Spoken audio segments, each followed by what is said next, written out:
Olá, maricotas! Boa noite, camaradas! Vamos ver vocês chegando para a nossa live da Semana da Ludicidade! Hello!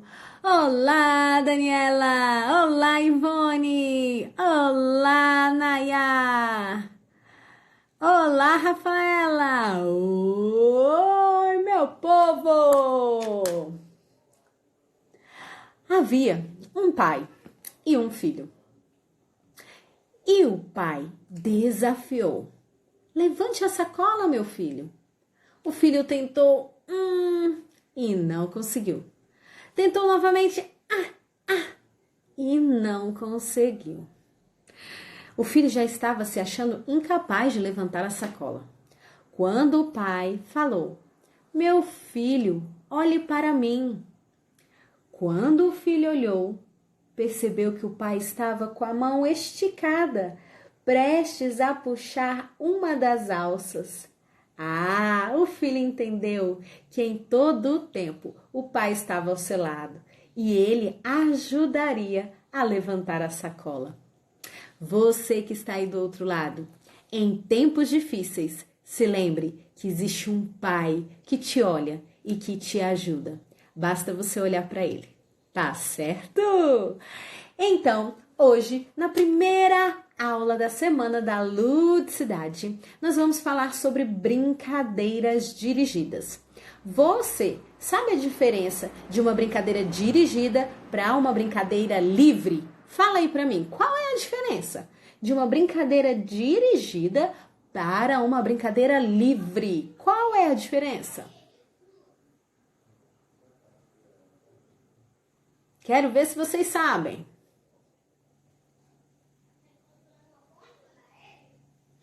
Deixa eu ver.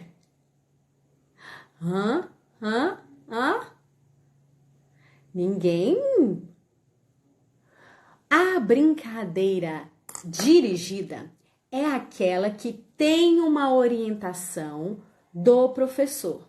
Então, o professor pode pegar qualquer recurso ou não pegar nenhum recurso, mas ele dá uma orientação do que se tem que fazer.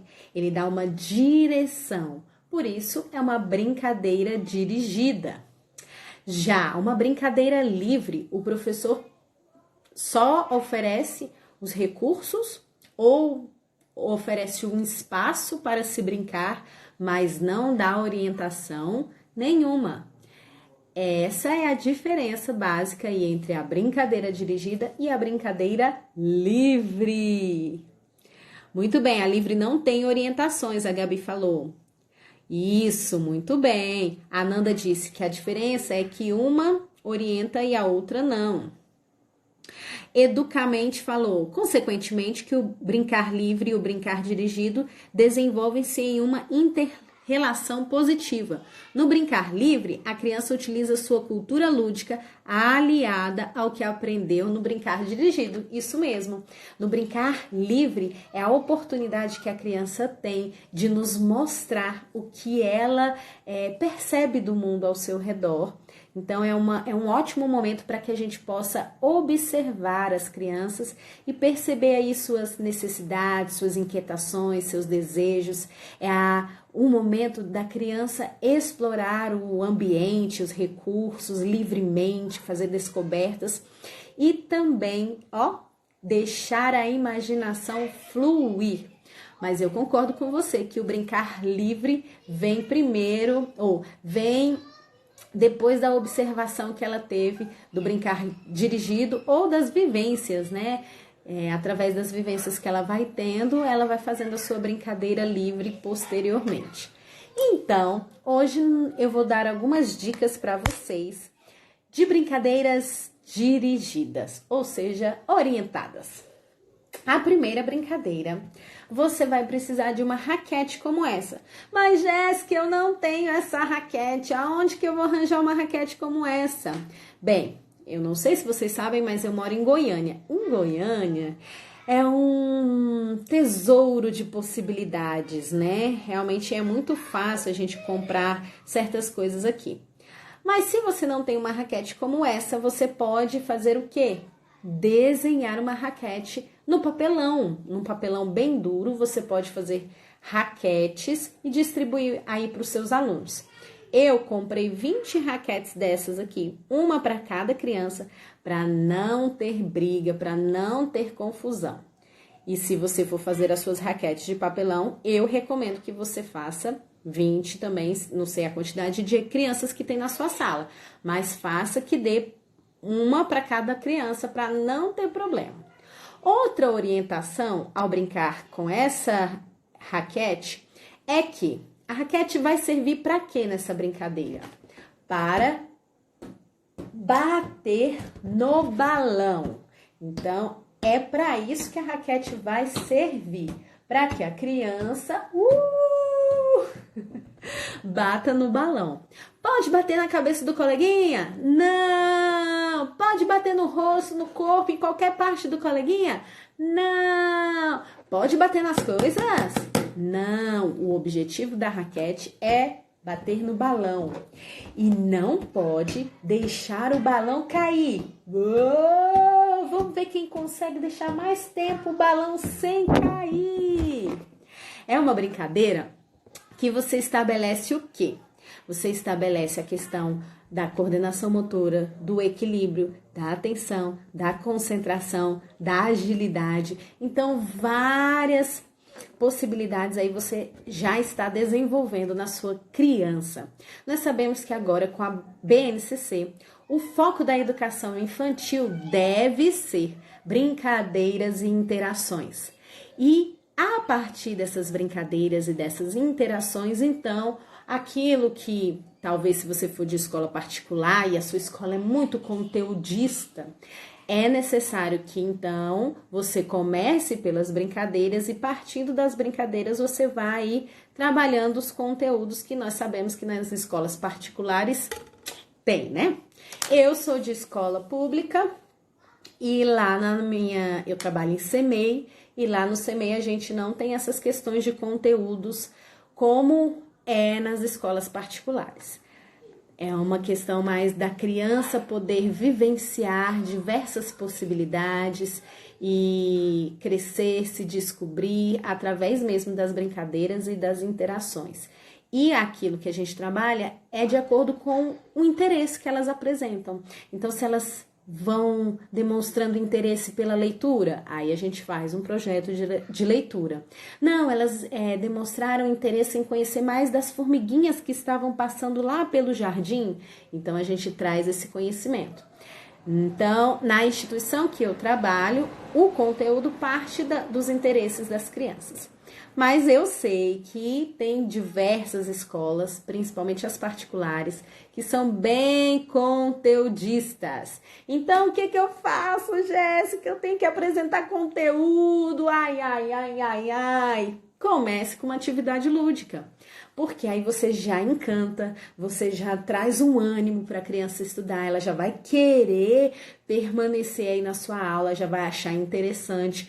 Procure formas de adaptar, tá certo? O lúdico é importantíssimo. E a segunda atividade.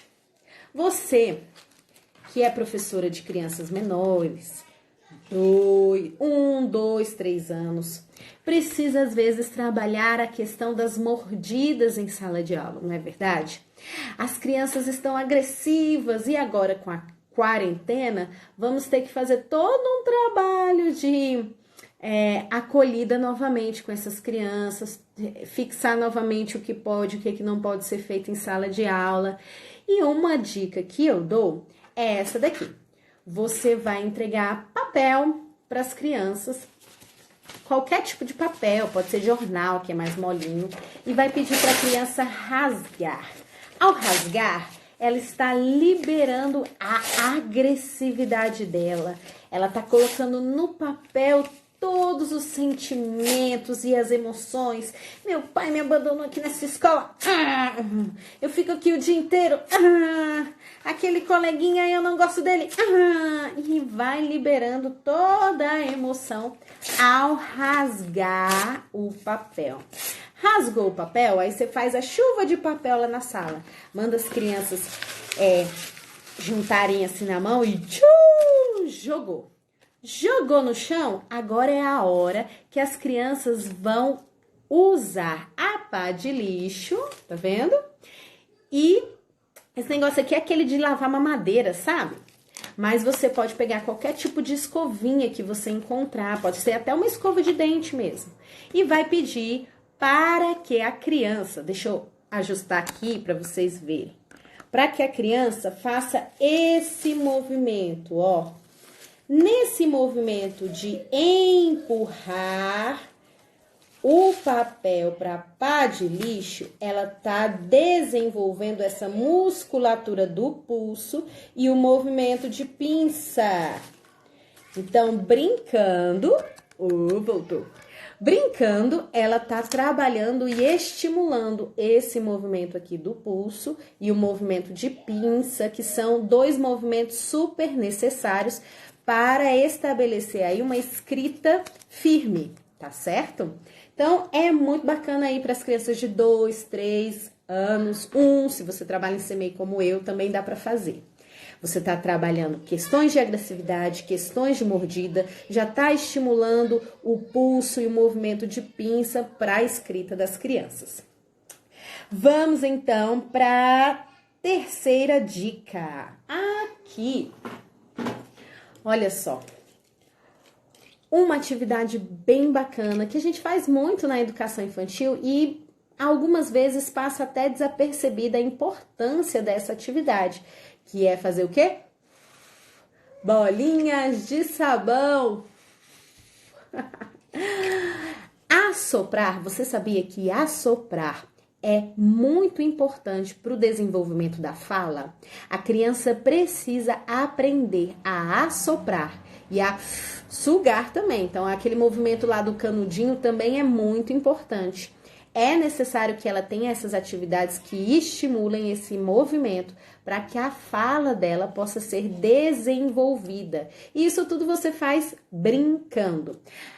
Nessa atividade com as bolinhas também, para as crianças maiores, você pode propor o seguinte: você vai assoprar, fazer as bolinhas de sabão e as crianças vão ter que estourar. Você dá aí um número, 10 bolinhas. Então, a criança vai trabalhar a contagem.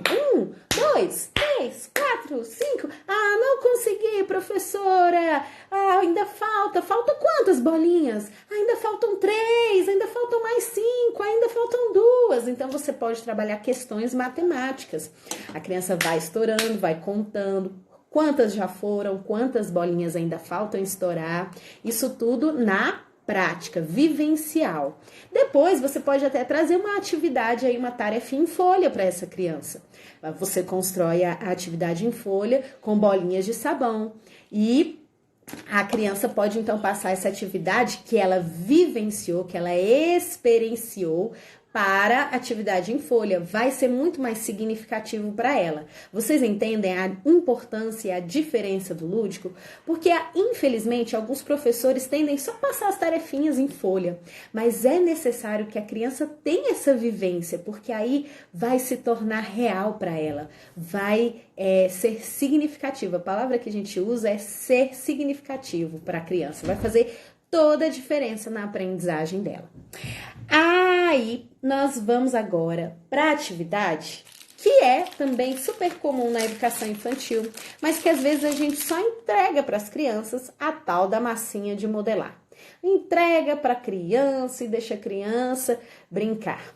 Mas você pode fazer 1001 possibilidades com a massinha, orientando essa brincadeira de diversas formas. Por exemplo, aqui na minha maleta, eu tenho tesouras de picotar. Tá vendo aqui? Esse movimento de abrir e fechar é um trabalho árduo para a criança fazer. É um processo mesmo que a criança tem que desenvolver esse movimento, que também é o quê? Movimento de pinça, né? Estimulando esse movimento, que é o futuro movimento da escrita. E a criança vai brincando, cortando a massinha, olha lá. Vamos cortar a massinha? Aí ela aprende a lidar com a tesoura, sem ponta, de picotar, porque aí não corta aqui também no meio. É mais tranquilo o movimento, olha lá, tá vendo? E a criança aprende esse movimento aqui. Outra questão que a gente pode trabalhar são os cortadores. Esses cortadores que eu tenho aqui, eles são muito legais porque além de trabalhar com a massinha, olha aqui, eu tenho esse de estrela, tenho esse de quadrado, tenho esse de flor. Onde você comprou, Jéssica? São cortadores de biscoito mesmo, só que eu utilizo para cortar massinha. E tem esse aqui de coração. Se vocês conseguem perceber aí, notar, é um dentro do outro. Então, você, durante a brincadeira, você pode falar para a sua criança qual é o coração menor. Mostra para a tia Jéssica. Qual é o coração maior? Eu não sei. Vamos colocar na ordem? Vamos ordenar do maior para o menor? Vamos? E aí, durante a brincadeira de massinha, a criança vai cortando a massinha e vai brincando com você ao mesmo tempo, tá? Então, esses cortadores, além de você pedir para a criança cortar e fazer as formas, né? Como nós já sabemos em sala de aula, muitas vezes a gente faz isso, eles têm essa possibilidade de você trabalhar do maior para o menor. Aqui, ó, os tamanhos, os diferentes tamanhos. Trabalha ordenação, que é outro conceito matemático depois que as crianças vão ampliar na questão dos números, né? Que é a escrita do maior para o menor. Então, brincando, ela tem esse primeiro acesso a essa nomenclatura, a essa vivência. Outra brincadeira muito legal que eu gosto de fazer com os pequenos é... essa daqui, ó, gente, da seringa. Vocês estão vendo da seringa? É, seringa. O que você vai fazer com seringa, Jéssica? A criança precisa desenvolver esse movimento aqui, ó. Puxa, empurra. Puxa, empurra. Então, eu ofereço vários potinhos com água colorida. Coloco corante nas águas e as crianças eu ensino as crianças a puxarem. E aí, vamos brincar com o amigo, vamos jogar água no amigo. Empurra, puxa, puxa, empurra. Olha o movimento de pinça mais uma vez, né? Então, essa criança não sabe pegar no lápis, essa criança não sabe escrever direito. Não é assim, logo de cara, ela mal entrou na educação infantil e taca o lápis. Não, é necessário que ela vá desenvolvendo esse movimento de pinça de outras maneiras, mais brincantes, para que não seja sofrido para ela escrever depois, mas sim divertido. Porque escrever é uma tarefa divertida, escrever, ler é algo tão bom. Então, não vamos fazer com que esse processo seja duro, seja difícil para as nossas crianças. Não, vamos fazer que seja um processo alegre, gostoso. Outra atividade, essa é muito bacana, é a do varal. Outra possibilidade é essa do varal. Essa aqui é corda de varal mesmo, tá vendo, gente? Corda de varal. Eu procuro na minha sala de aula ou no espaço, algum espaço da escola e penduro o varal lá. Pendurei. Penduro o varal e deixo já o espaço organizado. Já preparo o espaço antes das crianças entrarem. Aí, pendurei lá o varal, vou colocando nesse varal várias toalhinhas.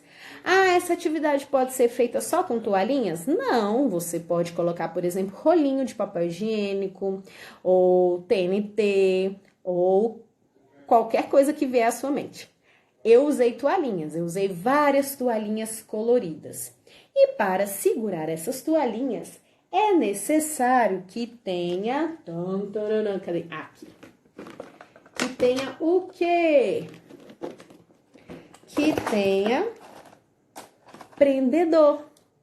Olha aqui, mais uma vez, qual é esse movimento que a criança vai ter que fazer para poder encaixar o prendedor? Ah, mas é sofrido, viu? Porque as minhas crianças de 2 anos, até as de 3, que eu fiz com as de 3 também, elas fazem assim, ó, elas puxam, né? Elas não conseguem apertar, elas saem puxando e às vezes até quebra o prendedor. Por isso é bom você ficar de olho, tentar reforçar de alguma forma, colocando um EVA aqui, ó, com cola quente, para ter maior durabilidade. E aí eu tive que ensinar para essas crianças fazer um processo aí de repetição mesmo. A aprendizagem é feita através da repetição, então a gente tem que ter muita paciência. E repetindo várias e várias vezes, eu ensinei que precisa apertar e encaixar, depois apertar e soltar, até que elas entendessem esse processo. E é interessante que nessas atividades, que requer mais atenção, mais paciência, as crianças vão se acalmando. Então, na minha turma que eu tinha muitas mordidas, as crianças começaram a ter um pouquinho mais de paciência, porque elas foram estimuladas a desenvolver essas questões, né? Porque não é assim de qualquer jeito, pá, pum, chega e derruba tudo. Não, é um processo. E aí vai se desenvolvendo. Vocês estão gostando das dicas? Fala aí pra mim. Qual foi a dica que você mais gostou até agora? Comenta. Quero saber. Tô curiosa. Vou até beber uma água pra esperar.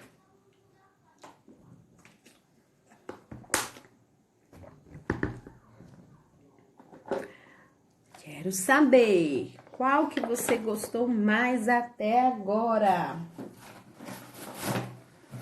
Enquanto isso, eu vou pegando a próxima atividade. Toda seringa. Que mais? Amando todas as dicas. Tudo excelente. Outra dica, pessoal, bem bacana, que ela gera várias possibilidades. É esse aqui do fogãozinho, né? O pessoal aqui em Goiânia fala cozinhadinha. Vamos brincar de cozinhadinha? Olha o fogãozinho. Ah, mas é só menina? Não, meninas e meninos, pelo amor de Deus, não me faça vergonha, gente. Por favor, os maiores chefes são homens. Então, pelo amor de Deus, né? Vamos parar com essas coisas. Vamos brincar de cozinhadinha? Olha só. O que será que é isso aqui? Ah, qual é o nome mesmo? Limão? Uau! E esse aqui? Qual é o nome? Pera? Ih, que legal! Depois que você vai perguntando para a criança o nome de cada um dos objetos, né, dos alimentos, eu recomendo que você faça cartazes na sua sala, colocando a imagem e a nomenclatura, né? Coloca, por exemplo, milho. Coloca uma imagem do milho e logo embaixo escreve a palavra milho. A criança vai associar o nome à escrita. Você pode fazer uma lista de verduras, lista de frutas. Você pode... Nossa, culinária dá assim uma mega possibilidades de trabalho, porque culinária você pode fazer receitas com eles, trabalhando as questões matemáticas. Então, aí, quantos ovos, quanto de farinha, quanto de óleo, quantas bananas, você está trabalhando as questões da matemática. Você pode trabalhar as questões da higiene, porque para se fazer qualquer alimento é necessário que tenha higiene. Então, pode ensinar aí a forma correta de se lavar as mãos, a forma correta de se lavar os alimentos. Pode trabalhar as questões das cores, separando por grupos, os alimentos que têm cor verde, os alimentos que têm cor laranja, você pode fazer essa seleção de cores. Você pode trabalhar aí a lista, como eu falei, e várias histórias que tem sobre alimentação saudável. Então, é uma brincadeira que de uma brincadeira vai surgindo várias possibilidades de trabalho. Tá certo? Alguém falou ali, inclusive, podemos levar frutas para degustação, verdade. Estava trabalhando a questão dos prendedores com a minha turma de 3 anos. Vou seguir esta dica. Amei. Que bacana. Quero fazer todas com os meus alunos do 2º período da educação infantil. Muito bom. Deixa eu ver se tem mais aqui. Amei todas as dicas. Que bom que vocês estão gostando. E aí, a última dica dessa noite que eu tenho pra vocês é... outra possibilidade também. Muito bacana. Que são os dinossauros. Vou pegar só 4 aqui, porque minha caixinha tá cheia de dinossauros. Então, os dinossauros. Vocês percebem que é bem similar às questões que nós podemos trabalhar com os dinossauros, com aquilo que eu acabei de falar das frutas. Você pode dividir os dinossauros, pedir para as crianças organizarem pelas cores, pode trabalhar do menor para o maior, qual o dinossauro maior, qual o menor.